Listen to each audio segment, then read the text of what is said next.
آپ کو ضلع دیوریہ کے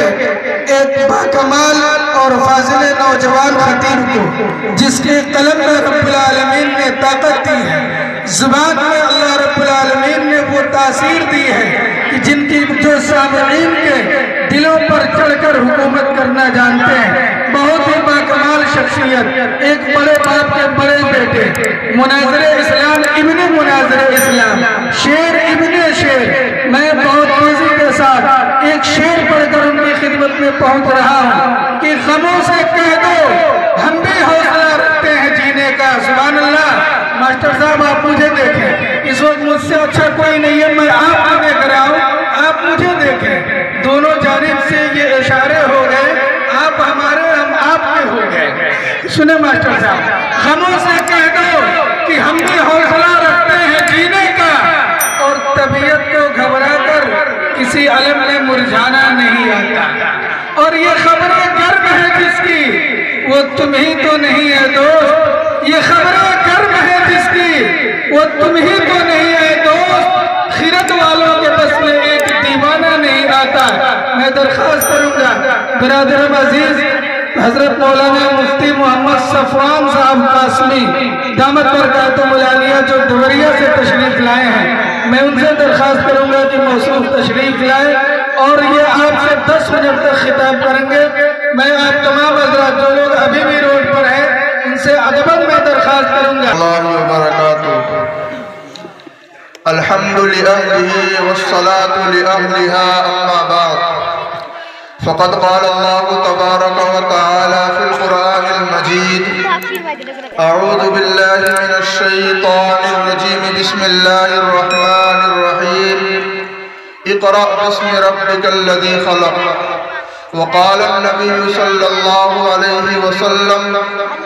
اکرموا اولادکم واحسنوا ادبهم، صدق اللہ مولانا العظیم وصدق رسولنا النبی الأمی الکریم ونحن على ذلك لمن الشاہدین والشاکرین۔ اسٹیج پر رونق افروز حضرات علماء کرام اور حضرت صدر جلسہ، پردہ نشین خواتین،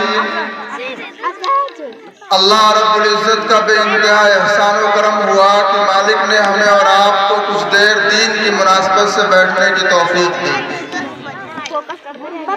پروگرام کے مطابق بیان ہمیں اور آپ کو ہمارے استاد محترم حضرت مولانا ابرار احمد صاحب قاسمی دامت برکاتہم، ناظم اعلیٰ مدرسہ امدادیہ اشرفیہ فیض العلوم سرحولہ رام نگر سے خطاب سننا تھا، لیکن حضرت کی طبیعت کی ناسازی کی وجہ سے حضرت نے ہمیں حکم دیا کہ کچھ دیر لوگوں کے سامنے ہمارے سمائے ہوئے اسباق دہرا دو، لہذا تعمیل حکم میں آپ حضرات کے سامنے حاضر ہوا۔ آپ حضرات نے ایک خوبصورت پروگرام سنا، بچوں کی دلکش آواز میں نعتیہ کلام اور ان کے پرکشش آواز میں تقریر اور دلچسپ مکالموں کے بعد یقیناً ہمارے اور آپ کے دل میں یہ بات آئی ہوگی اور آ رہی ہوگی کہ ہمیں اور آپ کو بھی اپنے بچوں کو جس طرح حضرت مولانا عباس احمد صاحب ثاقبی نے اپنے ان بچوں کی تربیت کی ہے، ہمیں بھی اپنے بچوں کو اسی طرح ڈھالنا ہے۔ عزیز ساتھیوں، آج اگر ہم اور آپ معاشرے پر نظر ڈالیں تو ہر انسان پریشان ہے،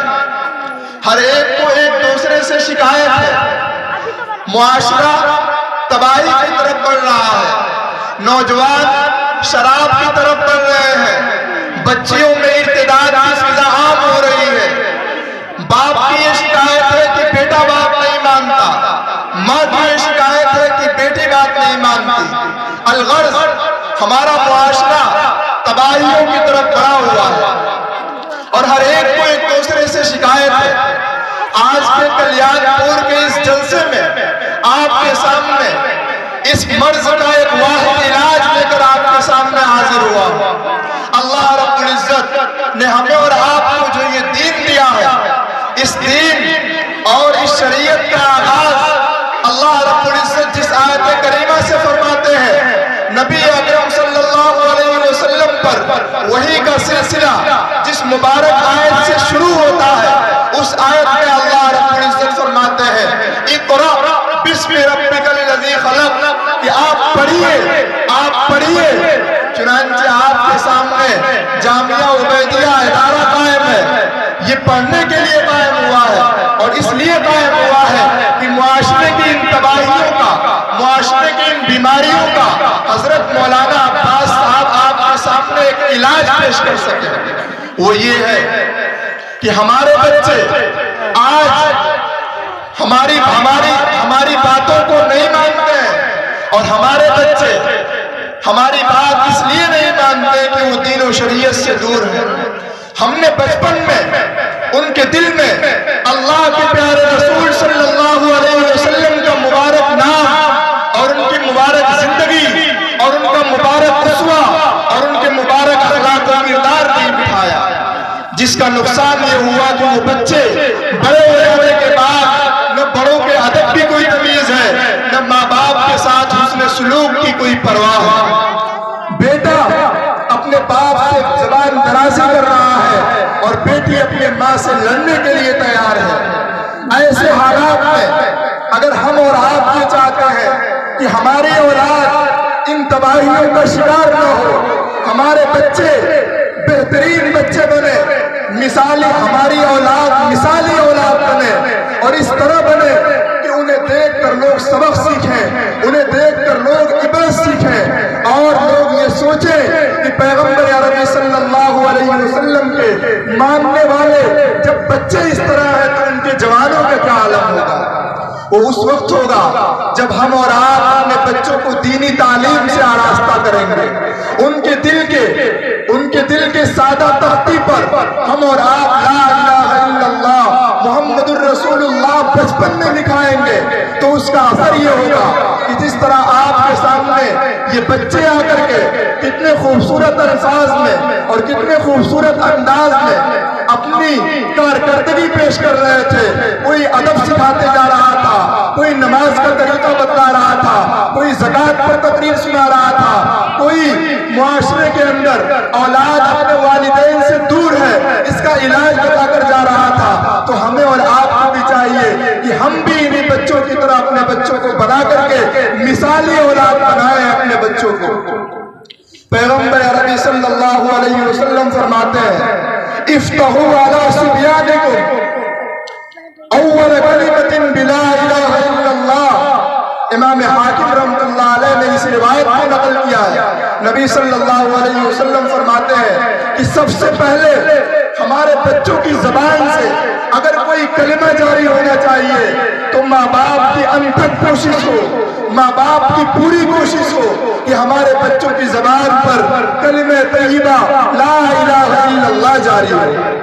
اس کا فائدہ کیا ہوگا؟ فائدہ یہ ہوگا کہ ہمارے اپنے بچے جب بچپن میں اللہ رب العزت کے نام لیوا ہوں گے، ان کے پاک نبی صلی اللہ علیہ وسلم کا کلمہ پڑھنے والے ہوں گے، ان کے طریقوں کے مطابق زندگی گزارنے کی کوشش کرنے والے ہوں گے اور سیکھنے والے ہوں گے، تو جب یہ بچے بڑے ہوں گے تو بڑے ہونے کے بعد وہ اپنے ماں باپ کی قدر کریں گے، وہ سمجھیں گے کہ ماں باپ کو اسلام نے کیا مقام دیا ہے، کیا رتبہ دیا ہے۔ والد کی نظروں سے نظریں ملانے میں ان کی روحیں کانپ جائیں گی، ان کا جسم تھرا جائے گا۔ ماں کے سامنے آواز بلند کرنے میں بیٹے کی سانس رک جائے گی اور وہ اپنی ماں کی عزت و احترام کرے گی، لیکن شرط یہ ہے کہ ہم اپنی اولاد کو دیندار بنائیں، ہم اپنی اولاد کو بچپن میں اللہ اور اس کے پیارے رسول صلی اللہ علیہ وسلم کے احکامات سے لائیں۔ ماں باپ کو شکایت ہوتی ہے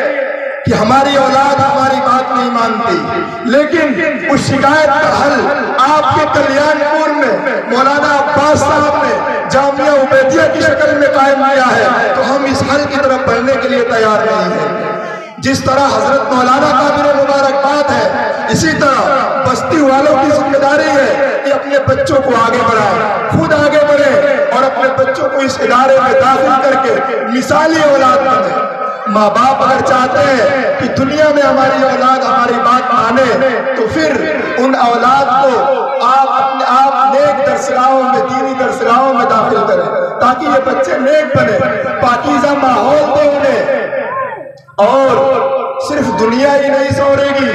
بلکہ اس کے بعد ایک لامحدود زندگی آنے والی ہے، ایک ایسی زندگی آنے والی ہے کہ جس زندگی کو کوئی فنا نہیں ہوگا، جو زندگی ہمیشہ باقی رہنے والی ہے، اس زندگی میں ہماری اولاد ہمارے کام آئے گی۔ کیا آپ سوچتے ہیں کہ جن چند ٹکوں کی لالچ میں، جن پیسوں کی وجہ سے ہم اپنی اولاد کو دین سے دور رکھ رہے ہیں، یہ اولاد، کیا آپ سوچتے ہیں کہ یہ اولاد ہمارے کب تک کام آئے گی؟ آپ نے سن لیا اس مکالمے کے اندر کہ اس بوڑھے باپ کا کیا حال ہے کہ زندگی میں وہ صرف اس مکالمے کی داستان نہیں ہے، گاؤں گاؤں، محلے محلے اور بستی بستی کی یہ داستان ہے، اور بوڑھے ماں باپ سناتے ہوئے رونے لگتے ہیں اور ان کی آنکھیں بھر جاتی ہیں۔ تو دنیا میں بھی ہماری اولاد ہماری قدر تب کرے گی جب ہم انہیں دیندار بنائیں گے، لیکن دنیا کے ساتھ ساتھ ہماری اولاد اگر ہم انہیں دین سمجھائے رہیں گے تو پھر ہماری اولاد ہمارے دنیا سے جانے کے بعد ہمارے نام پر ایصال ثواب کرے گی۔ ہوتا یہ ہے ہر چیز ریڈی میڈ بنتا جا رہا ہے، لوگ یہ سوچ رہے ہیں کہ ہم اپنی اولاد کو دین سے دور رکھیں اور جیسے ہمارا انتقال ہو، جیسے ہمارے کسی عزیز کا انتقال ہو تو فوراً دو چار لوگوں کو ریڈی میڈ بلائیں اور آئیے آ کر قرآن پڑھ دیجیے۔ بتائیں ذرا کہ اگر وہ قرآن پورا پڑھ کر کے اور اپنے ماں باپ کو بھیج دیا تو پھر بلانے والے کا کیا فائدہ ہوگا؟ اگر وہ قرآن مکمل نہیں پڑھا، تھوڑا پڑھا پھر چپ ہو گیا اور پھر عالمون تعلمون کرنے لگا تو پھر بتائیں بلانے والے کا کیا فائدہ ہوگا؟ ریڈی میڈ حافظ پر تکیہ اور بھروسہ کر کے اپنی زندگی نہ گزاریے۔ اللہ رب العزت نے جو آپ کو اولاد جیسی نعمت دی ہے، اس نعمت کا بھرپور فائدہ اٹھاتے ہوئے آپ اپنی اولاد کو ان دینی درسگاہوں میں داخل کر کے انہیں مثالی اولاد بنائیے تاکہ دنیا سے جانے کے بعد جب ہماری اور آپ کی آنکھ بند ہو تو دنیا سے جانے کے بعد جب ہماری اولاد مسجد میں جائے حی علی الصلاۃ حی علی الفلاح پر لبیک کہتے ہوئے جب اللہ رب العزت کے گھر کا رخ کرے تو انہیں اپنے ماں باپ یاد آئے، انہیں اپنے ماں باپ یاد آئے اور یاد آئے کہ ہمارے والد کے ہم پر کیا احسانات تھے، اور نمازوں سے پہلے وہ قرآن پاک پڑھ کر آپ کے نام پر ایصال ثواب کرے، آپ کی روح کو اس کا ثواب پہنچے۔ لیکن اگر آپ نے ایسا نہیں بنایا تو پھر یاد رکھیے گا زندگی گزر جائے گی اور جب آپ اس دنیا سے جائیں گے اور اپنے قبر میں ہوں گے تو پھر آپ کی اولاد جب خود نماز و روزہ نہیں کر رہی ہوگی، جب خود وہ شراب خانوں میں ہوگی، جب خود وہ دین سے دور ہوگی تو آپ کے نام وہ کیا ایصال ثواب کرے گی؟ اس لیے ضرورت اس بات کی ہے کہ اپنی ہمتوں کو بلند کیجیے اور دنیا والوں کے طعنوں سے مت ڈریے۔ کیا آپ نہیں دیکھتے کہ انسان تو اشرف المخلوقات ہے؟ صبح گھونسلے سے بے سر و سامانی کے عالم میں جس کے پاس کوئی عقل نہیں ہے، جو اشرف المخلوقات نہیں ہے، بے سر و سامانی کے عالم میں اپنے گھونسلے سے نکلنے والا پرندہ شام میں جب اپنے گھونسلے کی طرف جاتا ہے تو پیٹ بھرا جاتا ہے۔ کیا ہم اشرف المخلوقات ہو کر اللہ رب العزت کا نام لیوا بن کر کیا ہم بھوک سے مر جائیں گے؟ ہمارے اور آپ سے زیادہ توکل تو اللہ رب العزت کے ان دوسرے مخلوقات کو ہے۔ سارے مخلوق کی رزق کی ذمہ داری اللہ رب العزت نے لی ہے، اور صرف انسان ایسا ہے کہ جس کو اللہ رب العزت نے اپنے وسائل کے لیے اللہ رب العزت نے کوشش کرنے کا مکلف بنایا ہے، اور اس کو بھی رزق اتنا ہی ملے گا جتنی اس کی تقدیر میں لکھی ہوئی ہے۔ اس لیے صبح اپنے گھونسلے سے نکلنے والے پرندے اس احمقانہ اور اس جاہلانہ بات کی تردید کرتے ہیں، اور ہمیں اور آپ کو یہ کہتے ہیں کہ جب ہم اور آپ پیغمبر عربی صلی اللہ علیہ وسلم کے نام لیوا ہے تو پھر اٹھیں اور ان پرندوں سے اور ان چڑیوں سے اور ان مخلوقات سے عبرت حاصل کرتے ہوئے خود بھی عالم بنے، خود بھی دیندار بنے، اور اپنے بچوں کو بھی دیندار بنائیں، قرآن پاک سے وابستہ کریں، دین سے وابستہ کریں۔ اور اگر آپ دنیاوی تعلیم دینا چاہتے ہیں تو پھر پہلے حافظ بنا دیں، قرآن پڑھنے والا بنا دے۔ اللہ رب العزت مجھے بھی ان باتوں پر عمل کرنے کی توفیق دے اور آپ سب کو ان باتوں پر عمل کرنے کی توفیق دے۔ وما علینا الا البلاغ۔